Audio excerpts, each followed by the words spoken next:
everybody. I'm Jay Scherr with Jay Scherr Business Consulting. We help entrepreneurs, business owners, and other leaders maximize their potential, build rock solid foundations for their businesses, and create more freedom in their lives. And you've joined Business Minds Coffee Chat.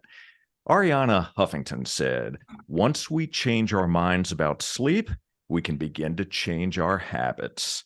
Well, on today's episode, we go deep on the topic of sleep, what's affecting your quality of sleep, the connection between sleep and high performance, chronotypes and what you need to know, sleep hacks that can have a profound impact on your life, and more.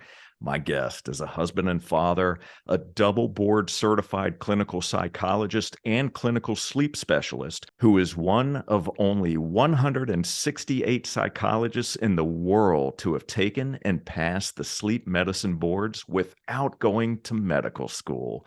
He's a best-selling author of 4 books and hundreds of articles, and a sought-after lecturer.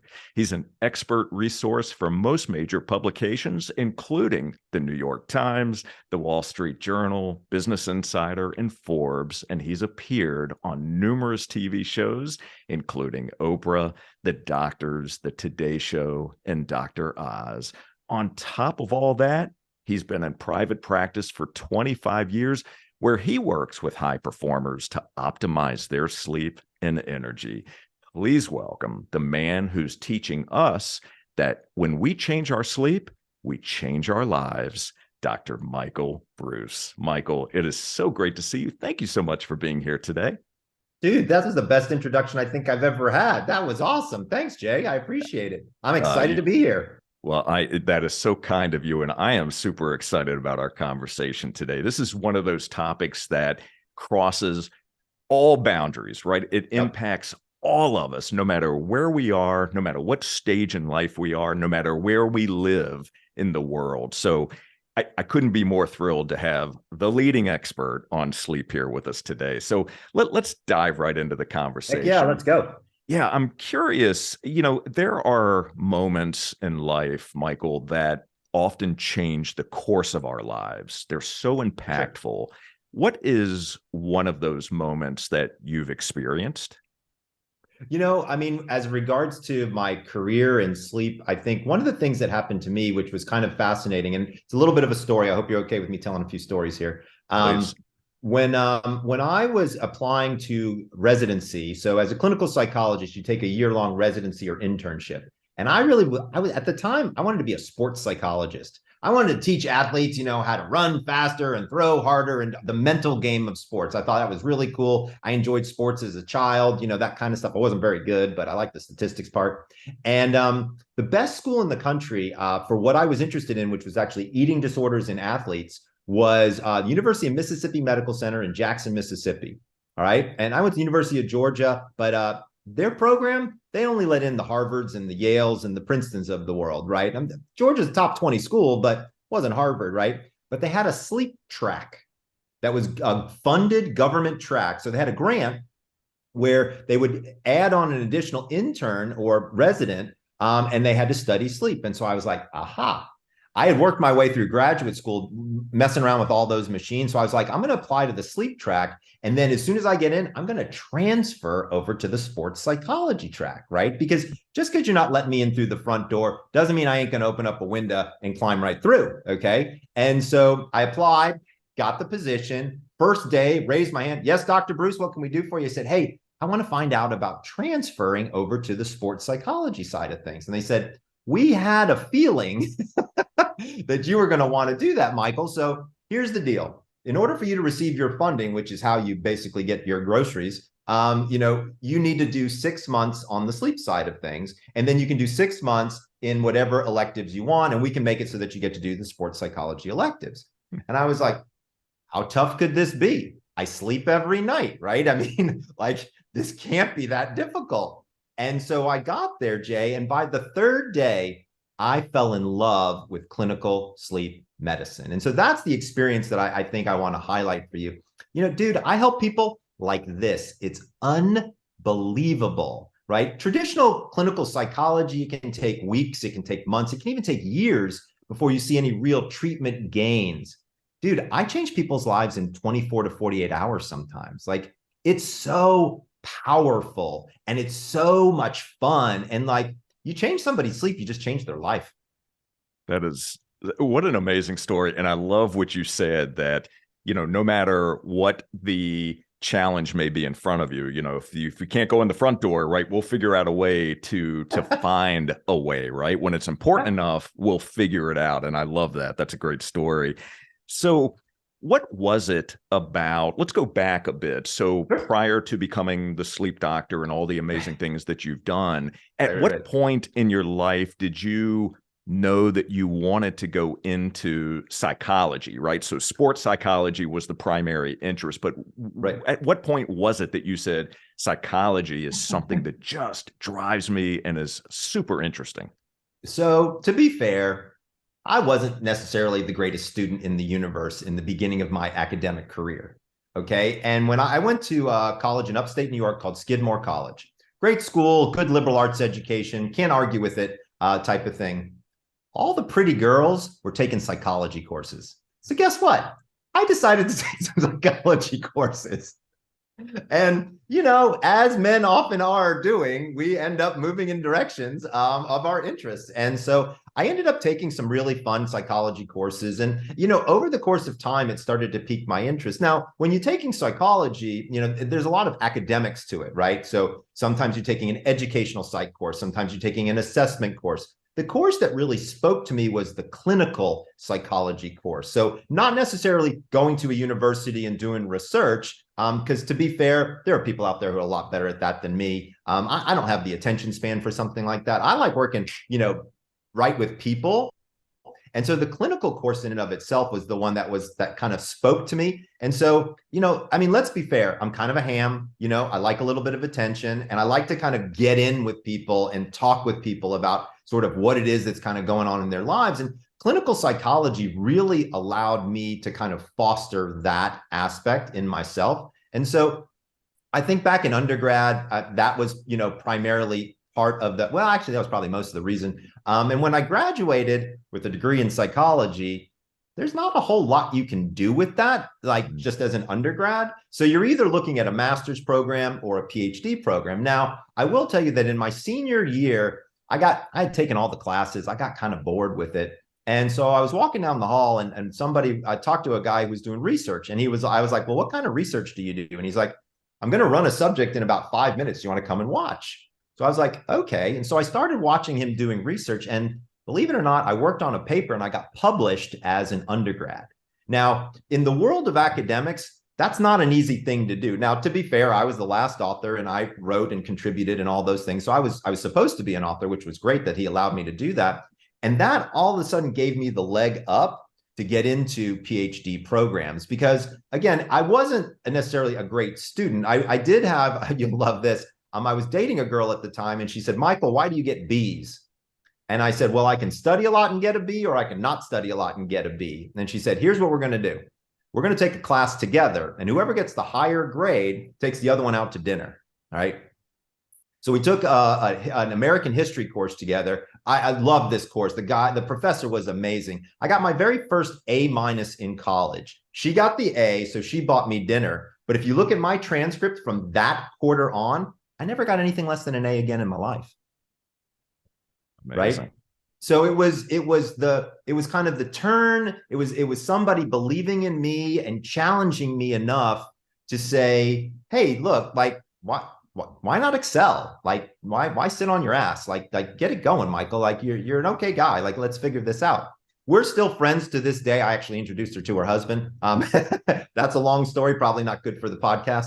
But like, getting involved in psychology, it turns out that it's such an important skill set, because really what it is it's a people skill set, right? And like, your show is about entrepreneurs, it's about business owners, small, medium, large, all of these types of people are out there in your listening pool. And, every single business that I know of has to involve people, whether it's people that are in your employees, people that are your customers. And if you can understand the psychology of the person that's sitting in front of you, I think you have a far greater chance of influencing them in whatever direction it is that that you want, whether it's to buy your product or service or become a vendor or for them to help you with your business. You are absolutely spot on with that. And thank you for sharing that story, because I think that's a great one. I mean, what a life-changing experience for you. Oh, And yeah. I'll share, as you were telling the story, it brought back a memory. Oh, yeah. And when I was accepted to the college that I was going to go to, I was all set. I met my wife, my then girlfriend, Right. and fell madly in love with her, found out where she was going to college. And I went home and I told my parents, I'm switching colleges. And There I you very go. quickly, I got late admission. But anyway, I was similar to you, right? It's amazing the things that influence us. So I'm curious, you brought up the word belief, and you mentioned that you weren't a great student. What is, beyond that, what's something that you believed about yourself early in life that you later discovered wasn't true? Oh, wow. This is a personal question, but I'm happy to tell you that story. So I didn't think I was too smart. So when I was in high school, it's funny I'm telling this story because somebody asked me about this earlier today. All of my buddies, I was kind of a nerd. At the high school, I wasn't particularly good at sports I wasn't particularly popular. And I hung out with kind of the nerdy crew, which was great. I mean, they were all like me, so it was all cool. But all of them were in this special gifted program. And so I walked myself down to the gifted office and I knocked on the door and went in, and I was talking to the administrator there, and I said, "Hey, all my friends are in this program. I'd like to be in the program." She says, "Hold on a second, Michael." Click, click, click, click, click. She looks on the computer and she said, "I'm sorry, hon, you're just not smart enough." Okay. And so that, I was 14 years old, right? And that really set the path at that point. At that point, I was like, well, hell, I'm not smart enough. I mean, I'm getting a B. I guess that's pretty good for a guy that's not too bright.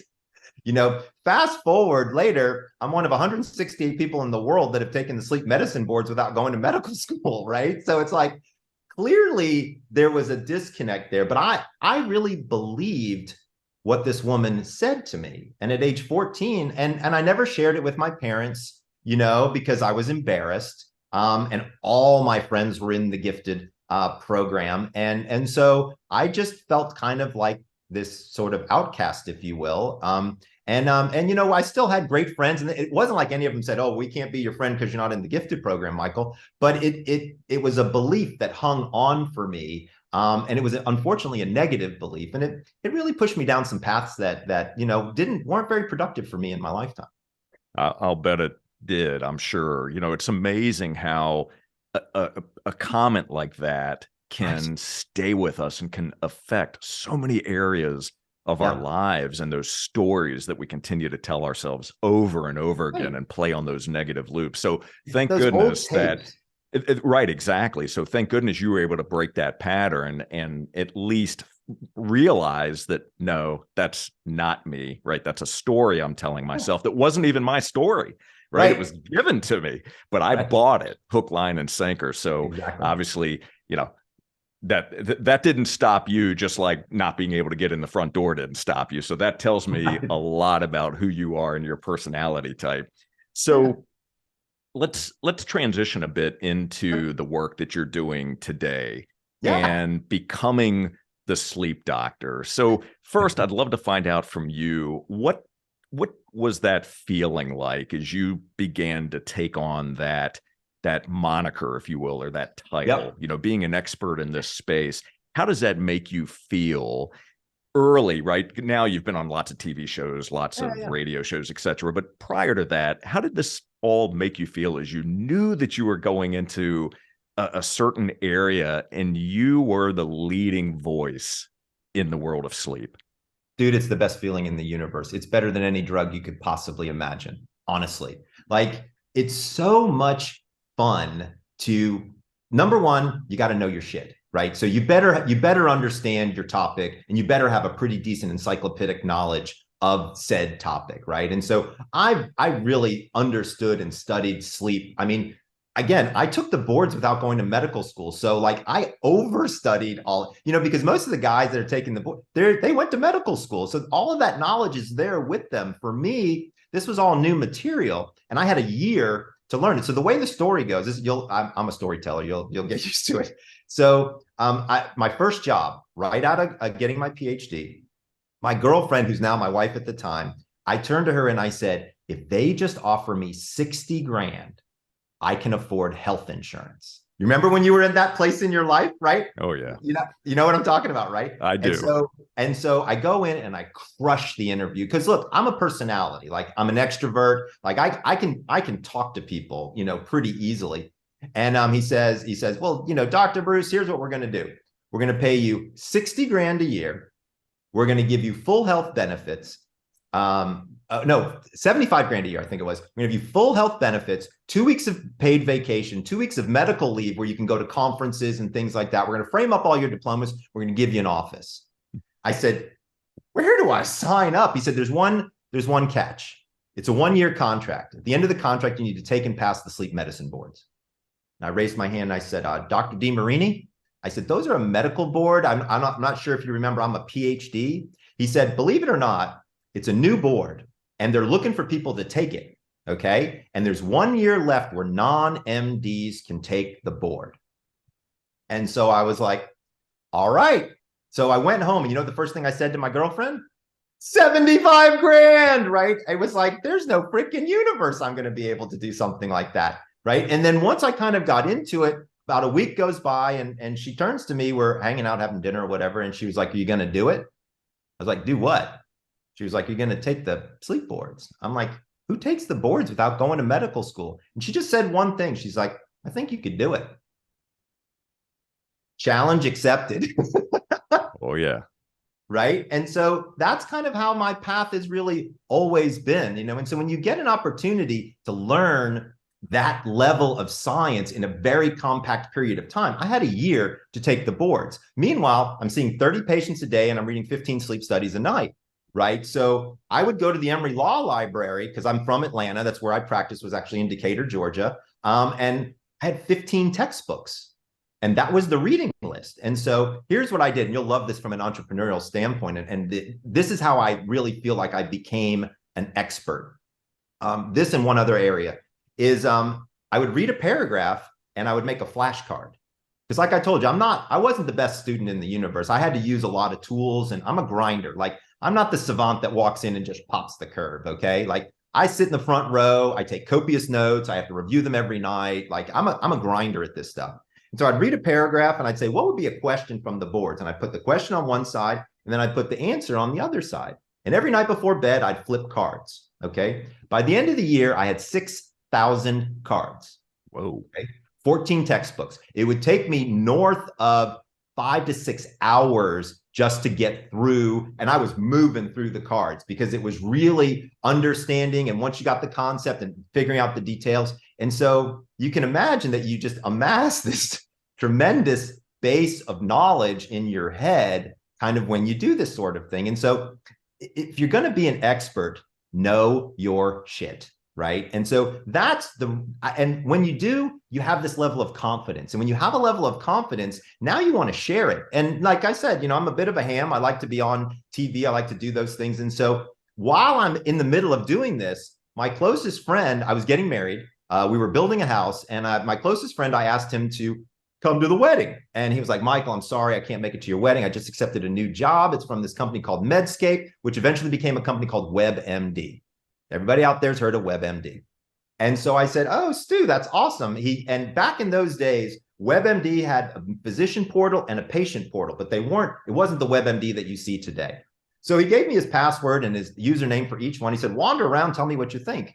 So there was barely any information on sleep. And I had this head full of information on sleep, right? And so I was like, hey, I did a 3-page number on each one of the sites. And I was like, here, this is what you need for sleep.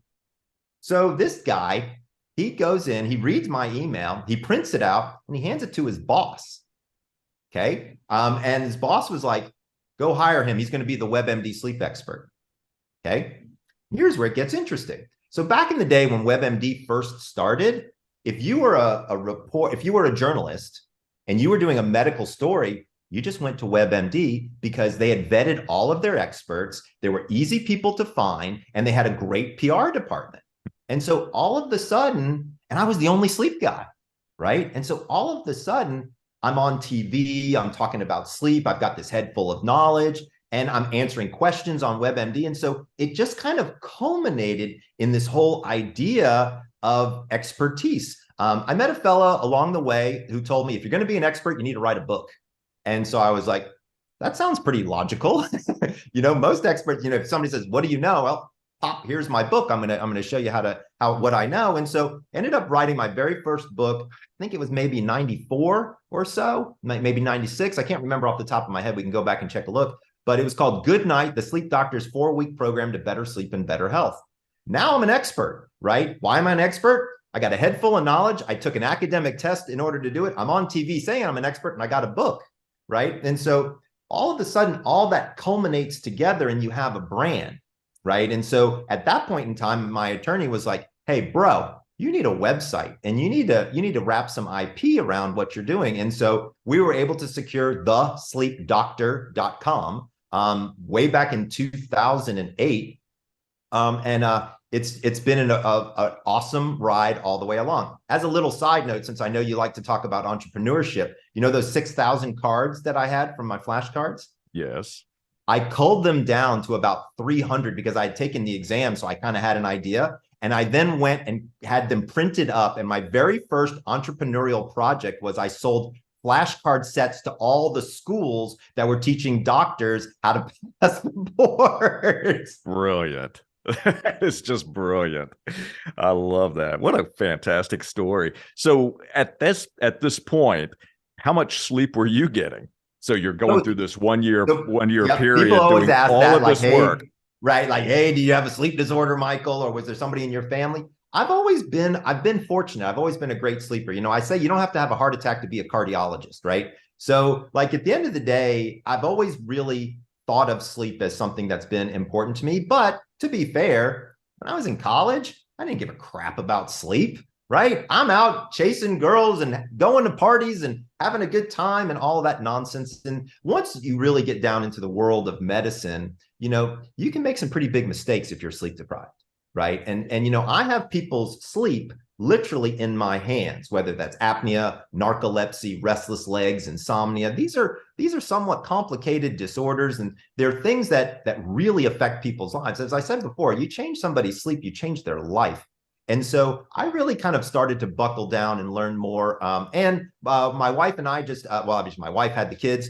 We started to grow a family together, and that kind of helps, perspective me into like focusing in on my health and kind of what's important and things like that. So, I always get a fair amount of sleep, but I've also done some experiments on myself, kind of a little bit of the biohacking universe, if you know what that is, Sure. to learn more about it. And that's how I actually got into Chronotypes. And so one of the big things that I'm known for, I've been fortunate. I've written 4 books. I just submitted a proposal for a 5th. And the big thing that I'm known for is this idea of chronotypes. Now, I want to be clear, I didn't come up with the concept, but what I did do was I pulled all the literature together and created it into an actionable format. I did discover one new type of chronotype and created a quiz that people can take and then learn what that is. And now, let's be fair. Like if you're an entrepreneur, business owner out there, sleep is a humongous field, right? There's so many different areas that you can go into. I decided to hyper specialize in my 3rd book on chronotypes. So the 3rd book is called The Power of When. And it's like when during a 24-hour cycle should you do something? And it's all based on this idea that if you're an early bird, you should do certain things at certain times of the day. And if you're a night owl, you should do those things at a different time of day based on the hormones that are kind of wandering around your system. And so for me, it was just kind of this interesting way to sort of slowly but surely kind of get there and have that, again, hyper expertise within the sleep field. Because like there are guys out there and gals out there who are much smarter than me about sleep apnea or narcolepsy or restless legs and things like that. I'm a clinician, at heart. I like to see patients. It's always been something fun for me. And eventually I kind of saw the writing on the wall and said, got to be fair, medicine is not a great place to do business any longer. And so I moved more into the concierge kind of side of things. And now I work with high net worth individuals, celebrities, and I optimize their sleep schedules. And so I write books, I have the website, and I help, people who can afford me now really get into like, how do I use sleep as my secret weapon, right? Like, how do I use that to just leverage the heck out of it and get ahead of everybody? Because to be really fair, Jay, I'm not as smart as everybody out there, but I can work a hell of a lot harder than anybody I know.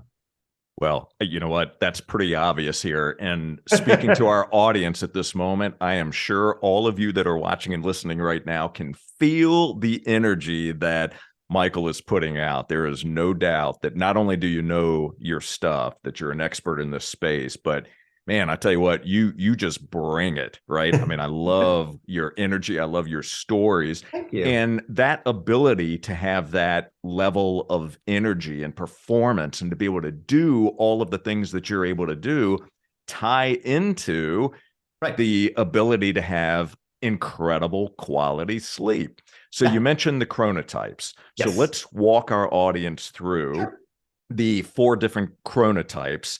I know that you're a wolf, but let's tell everybody what the chronotypes are and first, why are they important and how do they impact our quality of sleep and our overall performance? Absolutely, absolutely. So there's a story, of course, you know me. I've already told 4 stories, so you're getting used to me now. So it all started with a patient. So I had a patient come in, and to be honest with you, I failed like miserably. She was an insomnia patient. She had very difficult time falling asleep, couldn't stay asleep, was oversleeping, not getting to work on time, having lots of conflict with her family because she was always tired all the time. And I hadn't done my job. Like I tried cognitive behavioral therapy. We tried medication with her physician. And I finally brought her back in. When I really hit a tough one, I just grind it out, right? I just get in front of them and I just ask question after question after question because I'm a detective, right? I'm looking for a clue. And at one point in time during the interview, and the interview lasted about an hour and a half, she said to me, if I could just live in California in a different time zone, and wake up when they wake up compared to here, I think I'd be great. Now, of course, the time is the same time because of the time zones, but you know what I'm saying? She was saying if I could basically start my day 2 or 3 hours later, my life would be great. And I turned to her and I was like, well, why can't you? And she said, well, my boss wouldn't let me do that. My family certainly wouldn't let me do that. And she said, and just to be honest with you, I'm pretty sure I'm going to get fired, by the end of this week. And I was like, well, if you're going to get fired by the end of the week, you mind if I talk to your boss? She's like, no, go for it. So I called her boss up and I said, look, I want to put her on a schedule where she doesn't come into work until 11 and she leaves at 7. Okay. I said, I want to try the experiment for a week. And he turned to me, no shit. And he said, you can do whatever you want. She's gone at the end of the week. I'm firing her on Friday. And I was like, no pressure, right? Let's go. And so we did it. And I called him on Friday morning. You know what he said to me? I got 3 other employees I want you to talk to. First words out of his mouth. Wow. Right. And so I was like, okay, I'm on to something here. There are people who function better with the same activity, but at different times of the day. Right. So I go into the medical literature and there are sleep disorders called phase advance and phase delay, where people's internal biological clock is all kind of wonky and things that are going on there. And so I started to review the literature. And back in the 70s, they came up with this idea of chronotypes. At the time, there were only 2. There were early birds and there were night owls. And by the way, for folks who are listening, that's what a chronotype is. You might not have heard of the term, but you've probably heard of somebody in your family or you being called an early bird or a night owl. And then I kind of said, well, I know I'm a night owl, but a lot of my patients aren't night owls. And I think there's got to be more than 2, right? So we start really delving into the literature. And so around the 90s or so, they came up with this idea of 3 chronotypes, right? So there's early bird, night owl, and people in the middle, they call them hummingbirds. I got to be honest with you, I have no idea why they call them hummingbirds. It's pretty stupid vernacular, if you ask me. But you get the idea. There was 3 avatars, if you will, in today's terminology of these different types. Turns out they're genetic, okay? You don't get to choose if you want to be an early bird or you want to be a night owl. I can show you a specific spot. Like if we mapped your genome, there's a specific spot on the PER3 gene. Now, there are probably about maybe 12 or 15 different places, but this is one of the big ones where if the building blocks for DNA are shuffled in one way, you're an early bird. If they're shuffled another way, you're a night owl. Okay. And if they're normal, you're kind of in the middle. So I'm like, okay, this is getting even more interesting, right? I could maybe test my clients, and maybe some of these people who have insomnia, like this patient who I'd had so many problems with, maybe she's just an extreme night owl, right? Okay, let's go. So then I'm understanding more about this, and my specialty is insomnia, right? So I have a PhD in clinical psychology, and so there's a tremendous amount of psychology that's in the idea of insomnia. Like, it's not just all the medicine, right? It's anxiety, it's depression, it's all these other things that are kind of going on. And they make up 10% of the entire population, these people. Wow. Right? And I was like, there's got to be a genetic underpinning for this. So again, I'm going into the medical literature, diving in head first, even though I don't know how genetics work. And I'm calling up geneticists and I'm seeing who was the author on this paper. And I email that person. I'm like, hey, I got these patients, and what do you think? And blah, blah, blah.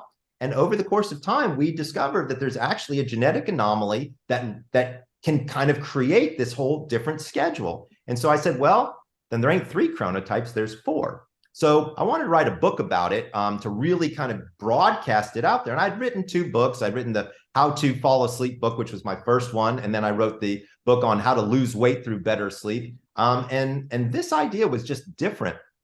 And so when you write a book and you're sitting in the publishing house and you're kind of tossing around ideas, like we had 4 avatars basically, right? And so the question was, do I make it another bird? Right? Do I make it a color? Do I make it a crystal? Do I make it a number? Right? Like, what's going to be catchy? Because from the marketing standpoint, like, you got to be able to catch people on something that they would find of interest. So I wanted to do animals specifically because certain animals follow certain chronotypes. Right? And so the animals that I choose as the vernacular for my 4 different avatars are actually chronotypical of that chronotype. Right? And so, to be fair, like, nobody wants to be a platypus. You know what I'm saying? Nobody wants to be, a porcupine, right? Even though they may fit perfectly into my category, we also had to find animals that were inspirational for folks. So early birds turn into lions. Okay. Like, who wouldn't want to be the king or queen of the jungle, right? Like, that makes sense to me. Night owls become wolves. We all know wolves are very nocturnal creatures. Lions usually have their first kill before dawn. Wolves usually don't kill until after dawn, right? And so they're very different, but they also represent these kind of cool representation, like the lone wolf and the king of the jungle. In the middle were bears. And the reason I chose bears, and by the way, I wish I was a bear. Being a bear would be the best because society functions on a bear's schedule, right? So the 9 to 5 is perfect for a bear because they ain't waking up at 5:30 in the morning, right? They're waking up at 7:30 and getting to work by 9, hitting their stride when they need to, and then they're done. Whereas a wolf like me, dude, I hate mornings. Like, the only thing I hate more than mornings are morning people, okay? Like, they're all chipper all the time. Like, give me a break, okay? Like, I hate that crap, right? And so we got the 3, and then, like, what do we do to represent the insomniacs? And so I actually went into the zoological sleep literature because I'm looking at animals now and trying to find, like, is there an animal that has insomnia? And it turns out that dolphins really fit the bill. So dolphins sleep unihemispherically. So half of their brain is asleep while the other half stays awake and is looking for predators because, they're food for sharks and sharks and things like that.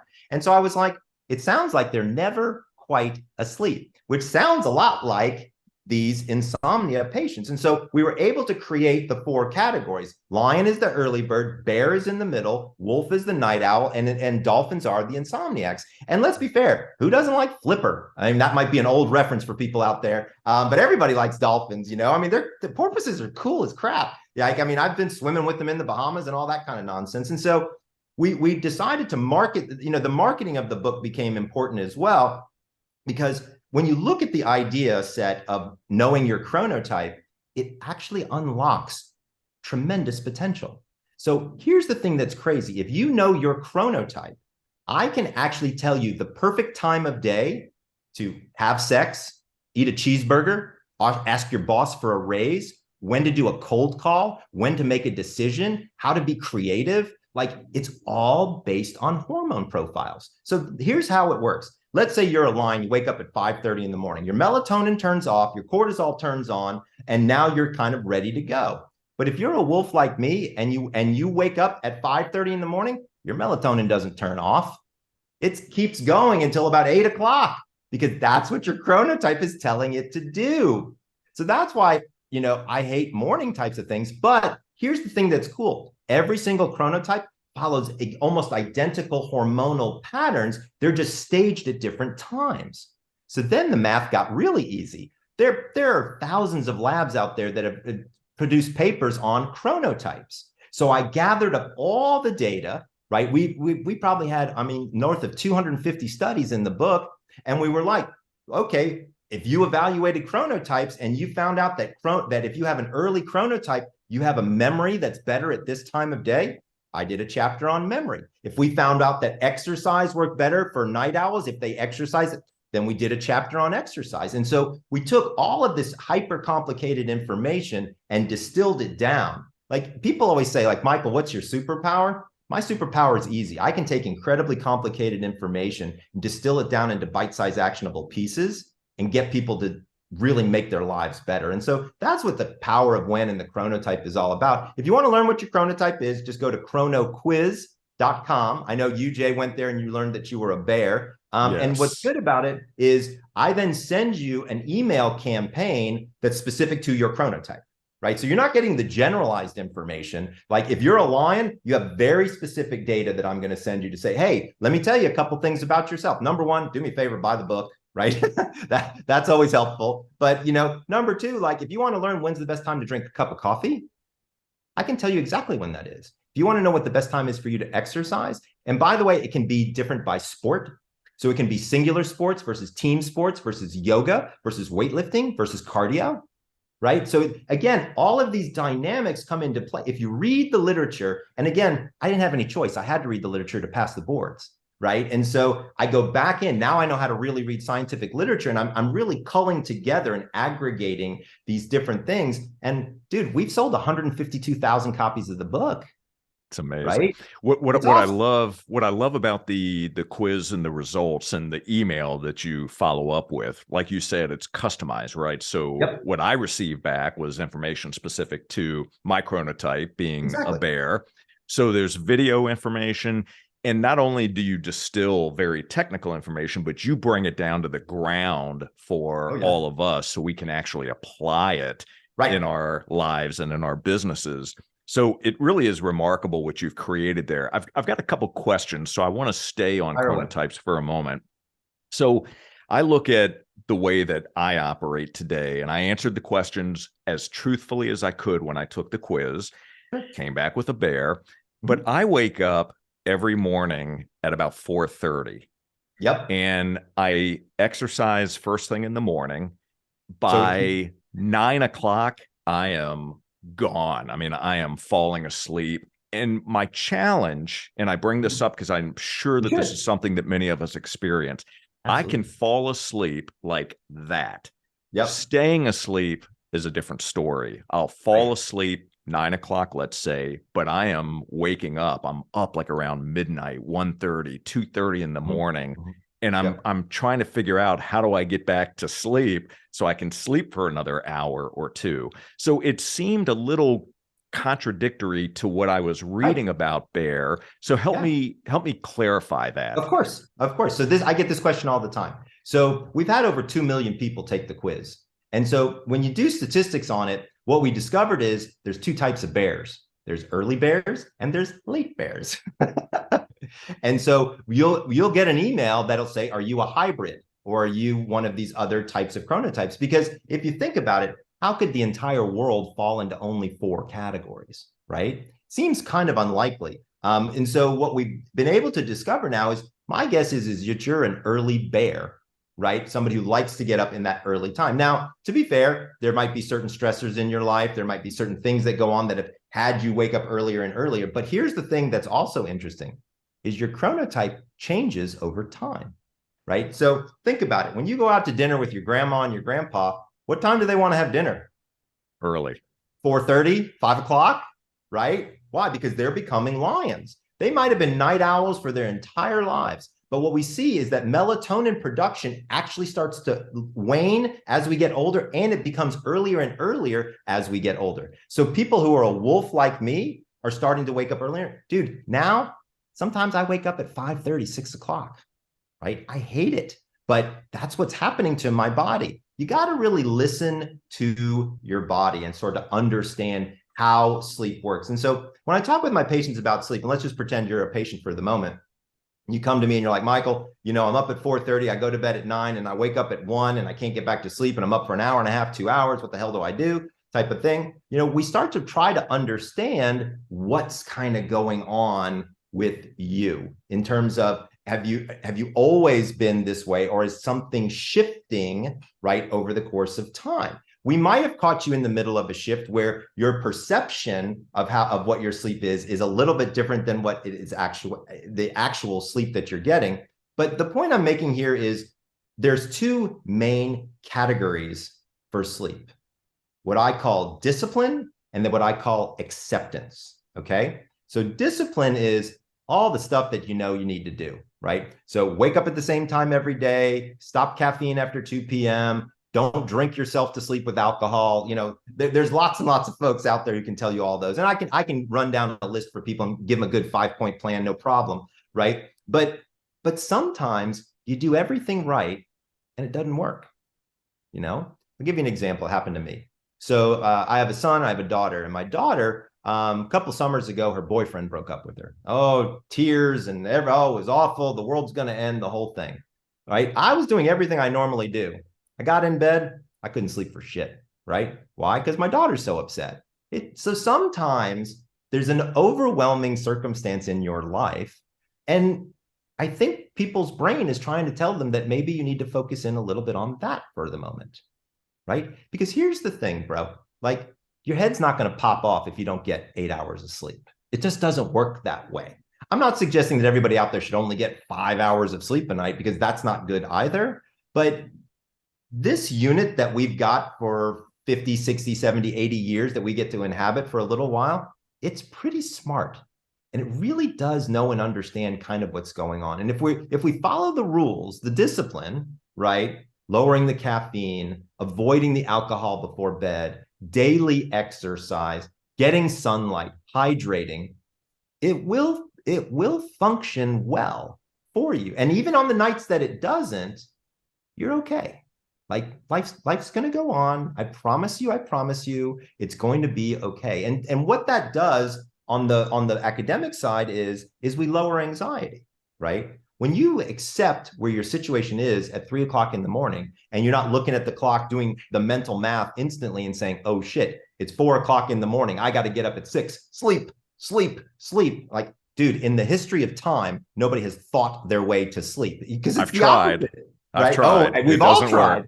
Everybody's tried, right? But it doesn't work that way, because you're actually activating EEG. You're activating waveforms. A lot of people also don't know this metric. You need a heart rate of about 60 or below to get into a state of unconsciousness. You know what? When you're starting to run circles in your head about every problem that's out there, right? Especially your sleep problems, I give you a news flash. Your heart rate isn't at 60 or below, right? And so what I try to get people to understand is, once you start to understand some of these basic principles behind sleep, sleep gets a lot easier out there. Now, to be fair, there are some people out there that need a pill to sleep. I get it, right? If you've got paranoid schizophrenia, you need a pill to sleep. I guarantee it, okay? If you've got a major medical complication like pain, you may need a pill to sleep. I get it. But for the vast majority of people out there, most people's sleeper isn't broken, if you know what I'm saying, right? They have this ability inside of them. But again, a lot of people don't kind of want to follow the rules, the discipline of it all. They're like, oh, but it's my tradition to have my espresso and my, cannoli after my dinner. You know what? Stop being a dumbass, okay? If you want to sleep, right, don't have a lot of sugar and caffeine before bed. Like, this really isn't rocket science, what I'm telling people, but if you can understand the rubric and understand yourself and kind of lower that anxiety, then the natural sleep process has the opportunity to take over. And so in most of my books and most of my talks, I give people distraction techniques. I teach them about how sleep actually works from the biology side as well as the circadian side. That's why I think the popularity of the chronotypes did so well, is because it just made sense to people.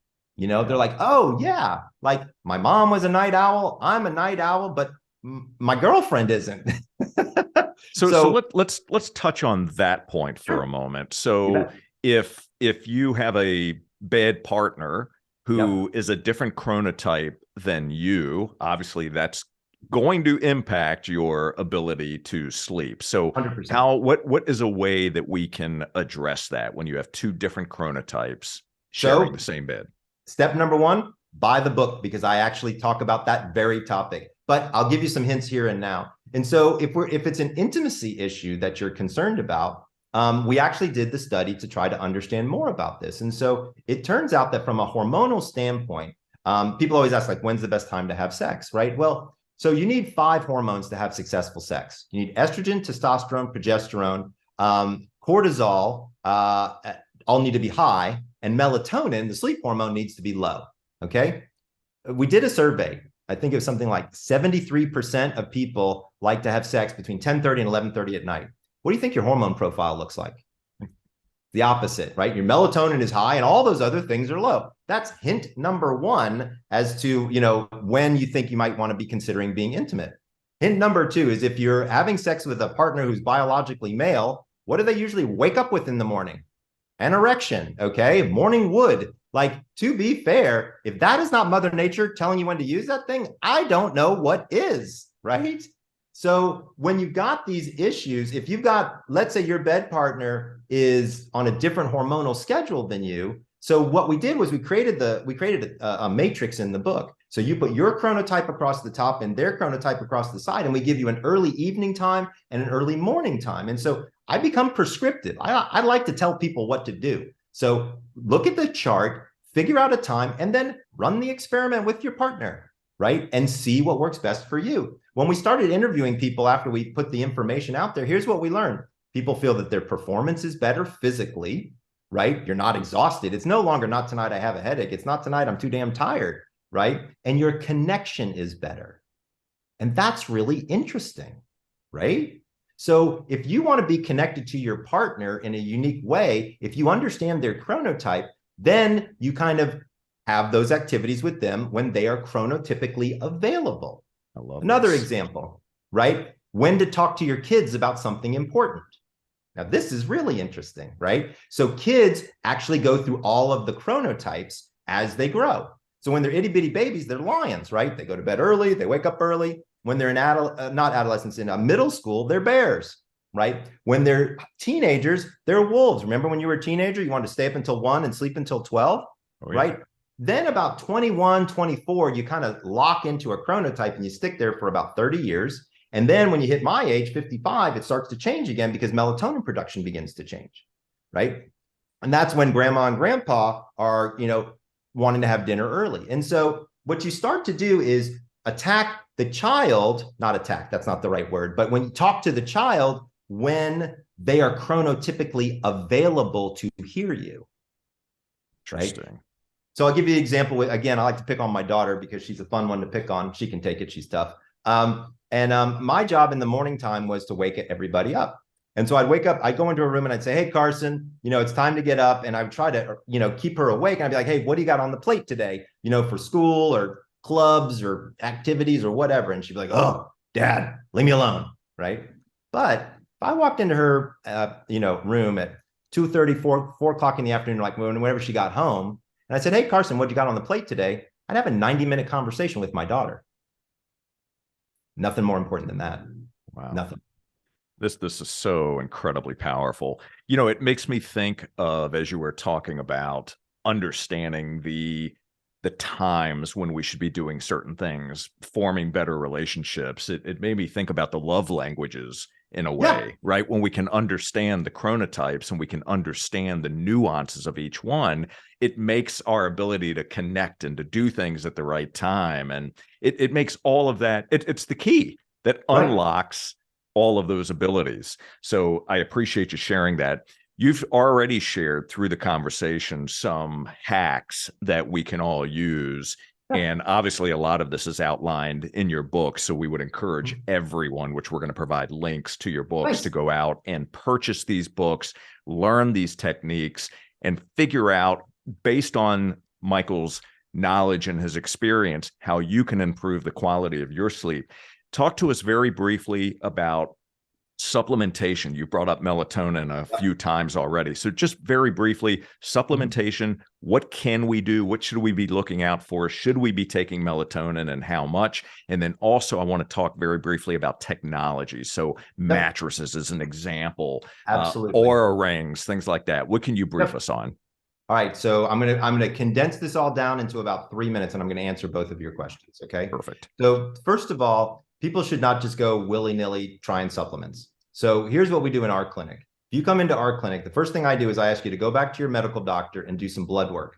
I want to know what your vitamin D, your magnesium, your iron look like. Those three things, if you have a deficiency in any one of those, you got to fix that stuff first before we start adding ashwagandha and valerian and jujubicide and all these other things that may have some validity to them. We got to get the body up to par levels to understand. Let's get this unit working appropriately first, right? Step number one. Let's say you don't have any deficiencies. We really want to tailor the supplement to the issue, right? So as an example, if you're having a hard time because you're crossing time zones, right, and sleeping, melatonin is going to be your friend. By the way, there's only really 3 different times that you want to be taking melatonin.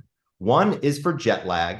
Another is if you're a shift worker. And the third one is if you're over age 55 and you have a melatonin deficiency.